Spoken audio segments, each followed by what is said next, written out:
Hello everyone, welcome to Sanmarga classes. ಮೂರನೇ ಪ್ರಶ್ನೆ, ಹಣ ಮತ್ತು ಸಾಲ ಎಂಬಂತಹ ಚಾಪ್ಟರ್ ಇಂದ ಹಣದ ಪ್ರಾಥಮಿಕ ಕಾರ್ಯ ಯಾವುದು ಅಂತ ಕೇಳ್ತಾ ಇದ್ದಾರೆ ಮಕ್ಕಳು. ಓಕೆನಾ?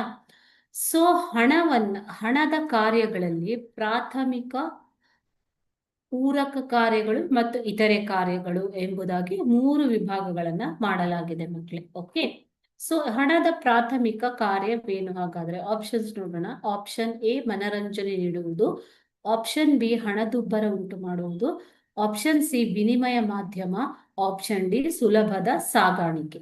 ಓಕೆ, ಸೊ ಹಣದ ಪ್ರಾಥಮಿಕ ಕಾರ್ಯಗಳು ಮೊದಲನೇದಾಗಿ ವಿನಿಮಯ ಮಾಧ್ಯಮವಾಗಿ ಉಪಯೋಗಿಸಲ್ಪಡುತ್ತೆ. ಇದು ಸರಕು ಅಥವಾ ಸೇವೆಗಳನ್ನು ಕೊಳ್ಳುವಾಗ ನೀವು ಹಣವನ್ನ ಕೊಟ್ಟು ಅದನ್ನ ಕೊಳ್ತೀರಾ. ಓಕೆನಾ?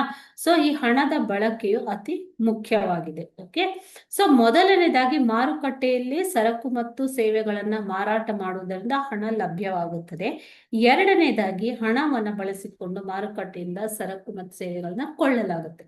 ಈ ರೀತಿ ಕೊಳ್ಳುವಾಗ ಮತ್ತು ಮಾರುವಾಗ ವಿನಿಮಯ ಮಾಧ್ಯಮವಾಗಿ ಹಣವನ್ನ ಪ್ರಯೋಗಿಸಲಾಗುತ್ತೆ. ಇದು ಪ್ರಪ್ರಥಮವಾದ ಪ್ರಾಥಮಿಕ ಕಾರ್ಯ. Okay, thank you.